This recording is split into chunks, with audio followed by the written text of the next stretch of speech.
Welcome to Not Milk Never Milk. Subscribe if you're lactose intolerant. You start by confirming key progress and items. You must have reached the Forsaken Fortress and learned basic sail control. Once done, equip the Deku Leaf and position the King of Red Lions where trade or wind tricks are easiest. Make sure to save. This avoids losing progress if the method fails. Now, head to the open sea and face the wind. Observe direction and current. These first actions set up the swift sail process and prevent repeated backtracking. You now perform the core maneuvers to get the swift sail. First, angle the boat roughly 45 degrees into the gust. This converts lateral wind into forward thrust.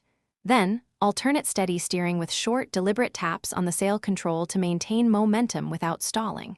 Use environmental gusts, like windmills or bellows, to add bursts. If a gust is timed, ride it while trimming the sail. These controlled inputs produce sustained high speed. They are the why behind the faster sailing. You finish by locking the swift sail once you hit top velocity. Hold a steady course and avoid abrupt turns. If your speed drops, reef the sail briefly, re-angle into the wind, then resume the short tap rhythm to accelerate again. Make sure to use consistent timing. Small timing changes alter performance. Troubleshooting.